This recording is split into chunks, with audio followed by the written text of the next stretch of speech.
En ce tout début du mois de mars 2020, c'est le coronavirus répondant au nom de Covid-19 qui fournit matière à cet épisode. Il tient déjà une place importante dans l'actualité et je voudrais profiter de cette actualité pour lister quelques effets retards qu'une crise comme celle du Covid-19 peut entraîner. Je suis Christian Oman, bienvenue dans cet épisode. Vu d'Europe, le début d'épidémie semblait être un problème local, comme souvent avec les catastrophes dont on comprend progressivement l'ampleur. Car il suffisait que les usines chinoises s'arrêtent et que la population était confinée chez elle, pour que l'on mesure à quel point nous sommes dépendants de la Chine, tant pour nous fournir en matière, en produits manufacturés, que pour nous acheter des produits ou traverser les océans, visiter nos centres touristiques. Dans un premier temps, l'arrêt des usines chinoises et les arrêts d'approvisionnement sont amortis par les stocks locaux sur les sites européens et par les stocks en transit, notamment les navires qui voyagent une trentaine de jours pour arriver de Chine en Europe. Les ennuis commencent lorsque ces stocks ne peuvent plus être recomplétés car si les usines chinoises redémarrent, les livraisons ne pourront être instantanées. Plus les approvisionnements se concentrent en Chine et plus largement en Asie, plus une catastrophe locale aura d'impact puisqu'il existera d'autant moins d'alternatives d'approvisionnement. On entend alors les critiques à propos du manque de clairvoyance des décideurs qui ont mis tous leurs œufs dans le seul panier chinois. Ce choix est le plus souvent dicté par la recherche du moindre coût et de la rentabilité à court terme, au détriment d'une réflexion sur le temps long et les événements qui peuvent survenir sur des horizons temporels plus étendus. Les états-majors avisés devraient avoir élaboré des plans de continuité d'activité qui dans un premier temps recensent les risques potentiels pouvant affecter l'activité, puis mettent en place des plans de prévention et de gestion de crise afin que l'impact d'une crise soit minimisé à la fois en ampleur et en temps. Quelques secteurs d'activité sont astreints à établir et maintenir des plans de continuité d'activité, tels que les banques, les compagnies d'assurance et les opérateurs d'importance vitale.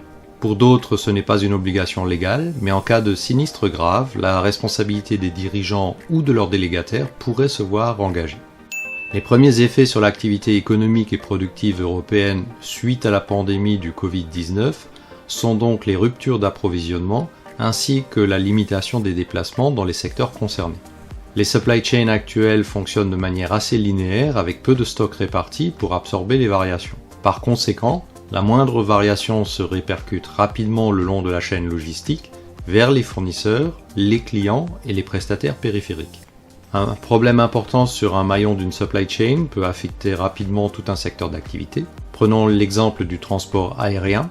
Des zones sont mises en quarantaine et les déplacements vers et depuis ces destinations sont interdits ou fortement découragés. Les compagnies aériennes réduisent ou cessent leurs vols en conséquence. Les services au sol voient leur activité réduite, tout comme les fournisseurs d'avitaillement. Eux-mêmes étant contraints de réduire leur activité, ils réduisent les commandes à leurs propres fournisseurs, et ainsi de suite le long du réseau de fournisseurs et prestataires. Si le nombre de destinataires touchés croît, c'est le secteur tout entier qui peut se retrouver en crise. En effet, pour limiter les pertes économiques, des compagnies aériennes peuvent alors repousser le renouvellement de certains de leurs appareils, ce qui se répercute sur la supply chain de l'avionneur. L'économie étant largement structurée en réseau, les grands problèmes tendent à se diffuser à des secteurs éloignés du problème initial. Le Salon de l'Agriculture édition 2020 a été écourté pour la première fois de son histoire suite à la décision du gouvernement d'interdire toute manifestation ou rassemblement de plus de 5000 personnes. La tenue des salons professionnels prévus de mars à mai 2020 est donc incertaine. Les déplacements professionnels sont déjà limités par certaines entreprises et ces limitations devraient s'étendre. À titre personnel, planifier des congés pour le mois de mai ou les congés d'été relève à l'heure actuelle d'un pari. On voit qu'avec ces quelques exemples supplémentaires, les effets induits de la crise du Covid-19 touchent des domaines et secteurs éloignés du problème originel. Même lorsque tout se remettra en ordre, les chaînes logistiques ne repartiront pas instantanément. La résilience de nos organisations et de nos chaînes logistiques s'appréciera sur le moyen terme, après un bilan global. Si vous avez trouvé intérêt à cet épisode, merci de le faire savoir et de le partager. En vous abonnant à mes médias, vous serez notifié de toute nouvelle parution.